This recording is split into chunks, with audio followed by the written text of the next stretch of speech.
हाँ जी, स्टार्ट करते हैं इसे। कन्वर्जेंस ऑफ इम्प्रॉपर इंटीग्रल्स, ये है आपकी एनालिसिस बुक का चैप्टर नंबर 5।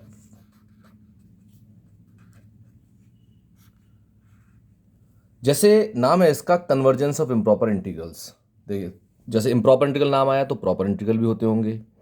प्रॉपर और इम्प्रॉपर दो तरह के इंटीग्रल हमें यहाँ स्टडी करने हैं और फिर उनकी कन्वर्जेंस चेक करनी है। कन्वर्जेंस यानी कन्वर्जेंस, डाइवर्जेंस या ऑसिलेटरी, किस तरह के इंटीग्रल हैं ये पता लगाना है।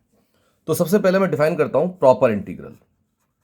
अब प्रॉपर इंटीग्रल ये हम पहले पढ़ चुके हैं। एक्चुअली हमने अब तक जितने भी इंटीग्रल पढ़े हैं सब प्रॉपर इंटीग्रल थे। प्रॉपर इंटीग्रल जैसे मान लीजिए, अब मैं इंटीग्रल लिखता हूं आई। आई लिखा हमने a to b f x d x. इसमें जो ए से बी है ये है लिमिट्स ऑफ इंटीग्रेशन, और जो एफ एक्स है ये कहलाता है इंटीग्रैंड। इंटीग्रैंड और ये है लिमिट्स ऑफ इंटीग्रेशन, इसे रेंज ऑफ इंटीग्रेशन भी कहते हैं। Limits of integration.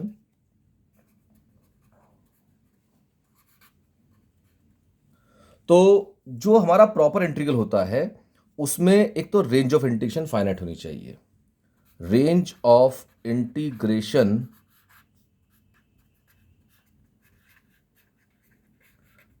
Is finite. बहुत सिंपल है, अगर हम ऑर्डर में कोई भी चीज पढ़ते हैं तो बहुत आसान लगती है। Range of integration is finite यानी ए और बी में से कोई भी इनफाइनाइट नहीं होना चाहिए। और देखिए, लोअर लिमिट है तो हम कहेंगे माइनस इन्फिनिटी नहीं होनी चाहिए ए की वैल्यू, और बी की वैल्यू प्लस इन्फिनिटी नहीं होनी चाहिए। इनमें से कोई सा भी इनफाइनाइट नहीं होगा।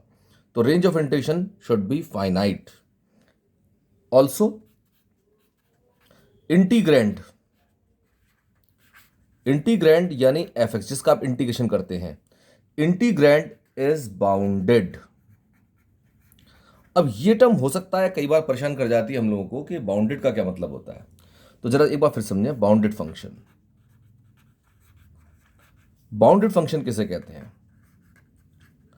अगर कोई फंक्शन मैं कह रहा हूं कि वो बाउंडेड है तो उसकी वैल्यू कभी भी, जिस इंटरवल हम कह रहे हैं बाउंडेड है, उस इंटरवल में कभी भी उसकी वैल्यू इनफाइनाइट नहीं होनी चाहिए।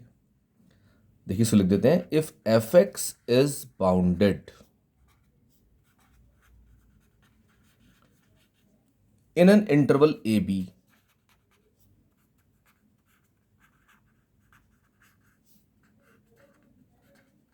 then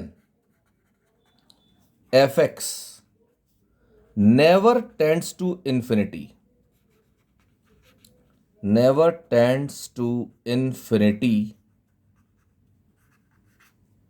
for any value of the interval। Interval के अंदर कोई भी रियल नंबर है, कोई भी वैल्यू है, उसके लिए इसकी वैल्यू कभी भी इनफाइनाइट को टेंड नहीं करेगी। अब एग्जाम्पल के तौर पर जैसे मान लीजिए मैं ले लेता हूं एफ एक्स ले लिया मैंने 1/x। ये बाउंडेड अनबाउंड समझना बहुत जरूरी है क्योंकि इस पर हमारा पूरा चैप्टर का बेस रहेगा आगे चल के। एफ एक्स अगर हमारा 1/x है और इंटरवल मैंने लिया -1 to +1, तो आप देखो इसमें एक वैल्यू जीरो आ रही है जिस पर फंक्शन की वैल्यू इनफाइनाइट हो जाएगी। एक्स को जब मैं रखूंगा जीरो तो इनफाइनाइट हो जाएगा। तो f x tends to infinity at x is equal to 0। This implies f x is unbounded in the closed interval -1 to +1। लेकिन अगर यही इंटरवल मैंने लिया होता 1 to 2, फिर से मान लीजिए एफ एक्स हमारा 1/x है और इंटरवल हम ले लेते हैं 1 to 2, तो इसमें कोई पॉइंट ऐसा नहीं है जिसमें एफ एक्स की वैल्यू इनफाइनाइट हो रही हो। तो इसका मतलब F x is bounded in close interval 1 to 2। तो मैं इस तरह के फंक्शंस की बात कर रहा हूं। यहां पर फंक्शन जो है हमारे बाउंडेड होने चाहिए, लिमिट्स ऑफ इंटीग्रेशन फाइनाइट होनी चाहिए, तो हम कहेंगे हमारा इंटीग्रल प्रॉपर इंटीग्रल है। ठीक है, तो ये हमारे प्रॉपर इंटीग्रल्स की डेफिनेशन हुई। और इसके बाद में आ जाइए आप इम्प्रॉपर इंटीग्रल्स पर।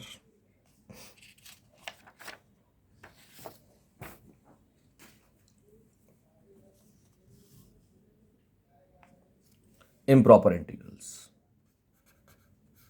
इसके बाद हम डिफाइन करेंगे कन्वर्जेंट और डाइवर्जेंट ये कब होते हैं? Improper integrals. इम्प्रॉपर इंटीग्रल्स जो हैं ये दो काइंड के डिफाइन किए गए हैं, तो इनके नाम भी ऐसे ही हैं। पहला है improper integral of first kind, improper integral of first kind. Improper integral of first kind, इसके अंदर तीन केस हो सकते हैं। केस फर्स्ट, ये इंटीग्रल जो है हमारे पास अगर आई है तो ये कुछ ऐसा होगा, -∞ टू b fx dx। तो यहां पर जो इंटीग्रेशन की लिमिट है, एक लिमिट जो नीचे वाली लिमिट है वो -∞ हो सकती है। इसके अलावा हो सकता है अपर लिमिट इन्फिनिटी हो जाए, अपर लिमिट भी इनफाइनाइट हो सकती है। तो अपर लिमिट इनफाइनाइट होगी तो उसमें b की जगह इनफाइनाइट आ जाएगा, यहां पर हम ले लेंगे कोई कांस्टेंट वैल्यू। अच्छा, अब देखिए, जैसे मान लीजिए इसी बात करते हैं पहले, -∞ से b तक का इंटरवल है हमारा, और इसको हमें अगर सॉल्व करना हो तो इसके लिए केवल आपको करना है limit k tends to infinity -k to b and fx dx। अब इसमें क्या करना है, आपको केवल इसको इंटीग्रेट करना है। fx को इंटीग्रेशन किया, लिमिट्स लगाई -k टू b, और जो रिजल्ट आया उसमें k टेंड्स टू इन्फिनिटी लगा दिया।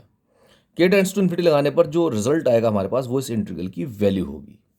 So this will be case first. Case second में जैसे बता ही रहा था मैं अभी कि हमारा जो इंटरवल है ये नीचे तो लोअर लिमिट तो फाइनाइट रहेगी, लेकिन अपर लिमिट इन्फिनिटी जा सकती है, fx dx। तो इसमें जो है आप फिर से वही काम करेंगे, limit k tends to infinity a से लेकर के k तक और fx dx इतना। इसमें वही बात है, इसको पहले सॉल्व करेंगे, k आएगा जहां जहां इंटीग्रेशन लिमिट्स आएंगी, फिर k टेंड्स टू इन्फिनिटी कर देंगे। केस थर्ड में ऐसा हो सकता है कि लिमिट्स दोनों ही इनफाइनाइट हो जाए, -∞ टू +∞ fx dx। तो उसमें भी कोई बात नहीं है, limit k tends to infinity रहेगा और आपका -k to +k fx dx। इसको लेकर के हम सॉल्व कर देते हैं और लिमिट लगा दें k टेंड्स टू इन्फिनिटी। इन तीनों बातों में एक इंपॉर्टेंट जो बात है नोट, वो ये कि जो fx है ये हमारा बाउंडेड फंक्शन बना रहेगा। fx is bounded throughout the range of integration. Whole range of integration में हमारा जो फंक्शन fx है ये बाउंडेड रहना ही चाहिए। तो ये हुए इम्प्रॉपर इंटीग्रल फर्स्ट काइंड के, इसमें लिमिट्स ऑफ इंटीग्रेशन इनफाइनाइट हो सकती है, फंक्शन fx बाउंडेड होता है। अब आते हैं improper integral of second kind. Improper integral of second kind में अब की बार फंक्शन की जो लिमिट है, जो इंटीग्रेशन लिमिट है वो तो फाइनाइट रहेंगी, लेकिन जो हमारा फंक्शन fx है वो अनबाउंडेड जा सकता है। तो improper integral of second kind,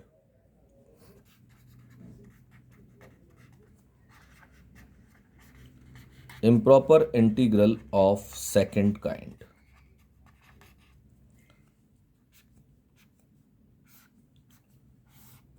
इसमें देखिए केस फर्स्ट। इससे पहले एक इंटीग्रल हम डिजाइन कर लेते हैं। Let i is equal to a to b fx dx, और यहां पर जो a और b हैं वो फाइनाइट हैं, a and b are finite. और अब मैं केस ले सकता हूं, इसमें भी तीन केस चलेंगे। Case first, when fx integrand is unbounded only at x is equal to a, lower limit पर ये अनबाउंडेड है। अगर fx केवल लोअर लिमिट पर अनबाउंडेड है तो देखिए सॉल्व कैसे करना है इसे।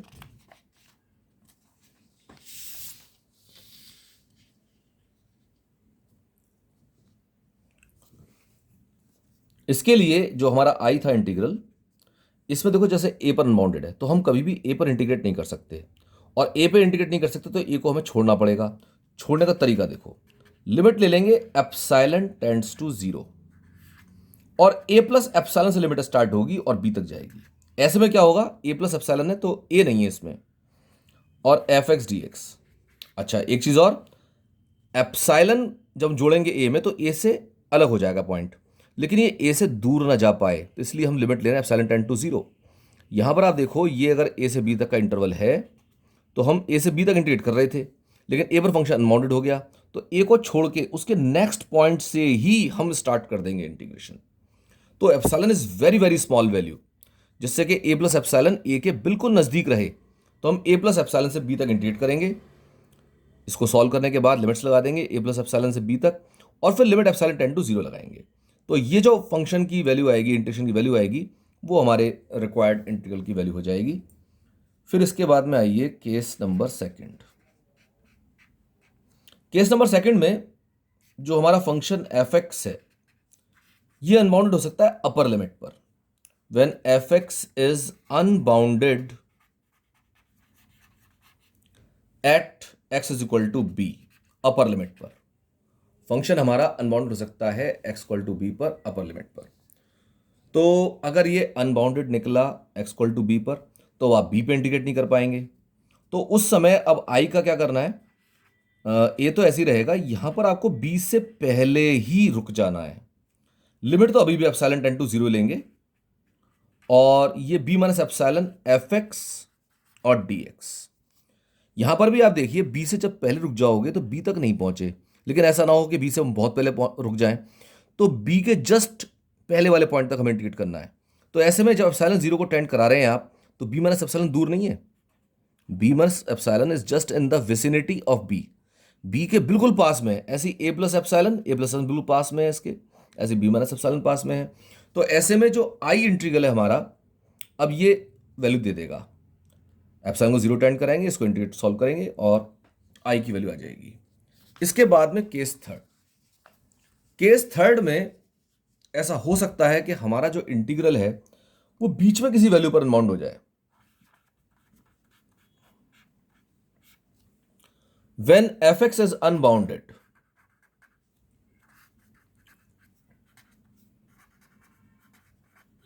when fx is unbounded only at some point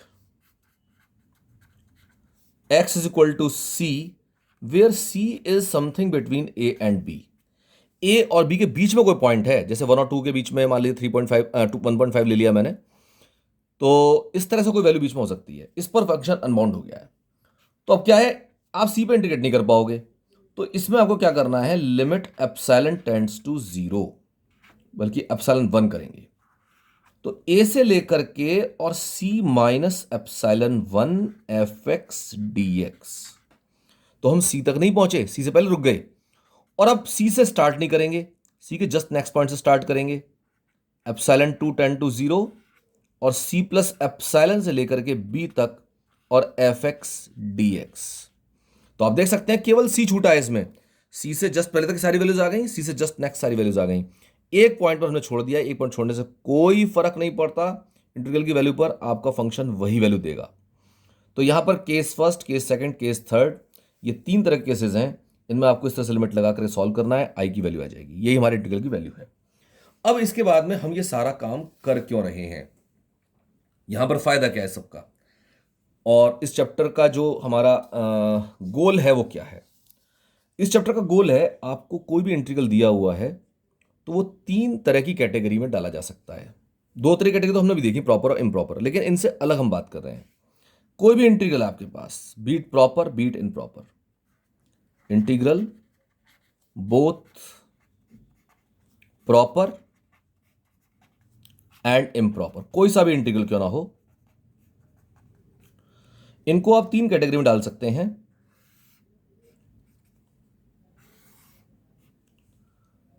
first is convergent, convergent integrals,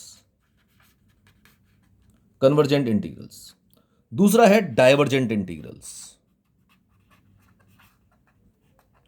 तीसरा है ऑसिलेटरी। ये 3 तरह के इंटीग्रल हो सकते हैं। इंटीग्रल कन्वर्जेंट कब होगा, अगर मान लीजिए आप इंटीग्रल की वैल्यू निकालते हैं और वो वैल्यू फाइनाइट फिक्स आती है, इंटीग्रल आई की वैल्यू फाइनाइट एंड फिक्स्ड आ रही है, तो वो होगा कन्वर्जेंट इंटीग्रल। लेकिन अगर आई की वैल्यू प्लस इन्फिनिटी या माइनस इन्फिनिटी आ जाती है तो फिर ये होगा डाइवर्जेंट इंटीग्रल। लेकिन अगर वैल्यू ऑसिलेट करती है, इट ऑसिलेट्स, तब फिर होगा ये ऑसिलेटरी इंटीग्रल। तो ये तीन तरह की वैरायटी आपके पास है जिसमें हम कैटेगराइज कर सकते हैं कि फंक्शन जो हमारा इंटीग्रल है वो कन्वर्जेंट है, डाइवर्जेंट है, ऑसिलेटरी है। और दूसरा कैटेगराइजेशन आपका प्रॉपर इम्प्रॉपर का तो है ही। तो चाहे प्रॉपर इंटीग्रल हो चाहे इम्प्रॉपर इंटीग्रल हो, जब आप उसे इंटीग्रेट करते हैं, उसकी वैल्यू निकालते हैं, तब हमें ये कैटेगराइज करना है वो कन्वर्जेंट है, डाइवर्जेंट है या ऑसिलेटरी है। अब एक इसमें बड़ी ही इंपॉर्टेंट बात, जो हमारे प्रॉपर इंटीग्रल होते हैं वो हमेशा कन्वर्जेंट होते हैं। A very important note, A proper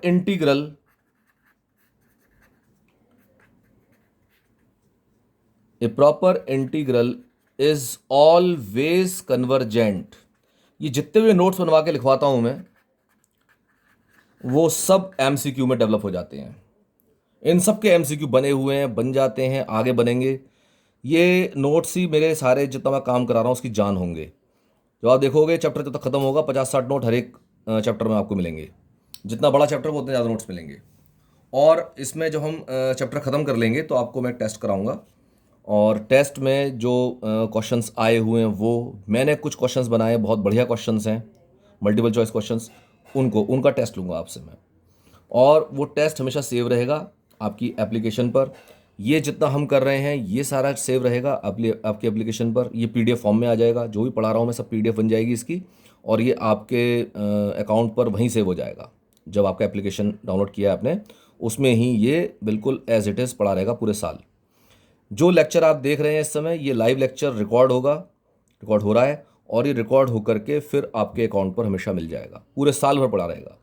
तो पूरे कोर्स को आप पूरे साल एक्सेस कर सकते हैं, कभी भी कितनी बार भी रिपीट कर सकते हो, कितनी बार भी इसको देख सकते हो, और पीडीएफ फाइल्स को भी कितनी बार देखो, कितनी बार करो, ये सब आप करिए। और आप देखना आपका काम बहुत बढ़िया तरीके से, आसान तरीके से ये होगा। कुछ लोग ये सोच रहे हैं कि हम लोग खुद तैयारी कर लेंगे, ये सब बेकार की बात है। जब आप करके देखोगे तो पता चलेगा कि ये काम बहुत जल्दी हो रहा है। अगर आप खुद से पढ़ेंगे तो बहुत टाइम ख़राब होगा। उतने टाइम को आप किसी कंपटीशन एग्जाम की तैयारी में लगाइए प्लीज़। मैं बार बार यही कह रहा हूँ कि आप कहीं सिलेक्शन कर लोगे, फीस जो है वो तो कहीं भी आप दोगे।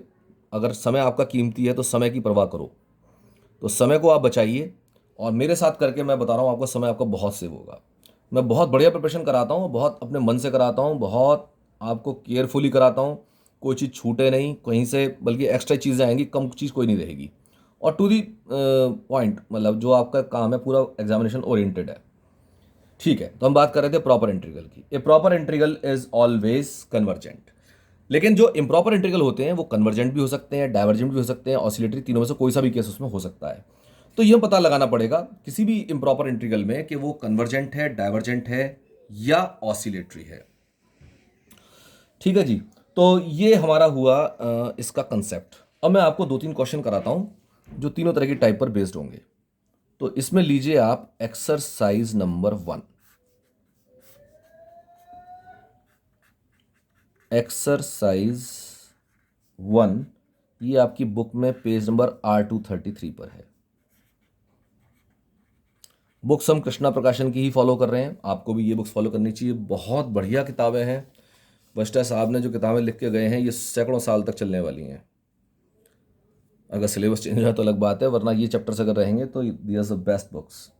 बस इसमें थोड़ा सा दोबारा काम करने की ज़रूरत है। एक बार जो है कोई ऑथर अच्छे से लग जाए इसमें, तो जो भी छोटी मोटी कमियां हैं वो दूर हो जाएं, मिसप्रिंट्स हैं वो दूर हो जाएं। देखिए इसमें question number 2, page number R233। Integral आपको दिया है I is equal to 3 to infinity dx upon x-2 whole square. ये देखिए यहां पर फर्स्ट काइंड का इम्प्रॉपर इंटीग्रल है, first kind of improper integral, short में लिख दिया मैंने। तो इसमें कुछ नहीं करना, आपको लिमिट लेनी है k टेंड्स टू इन्फिनिटी।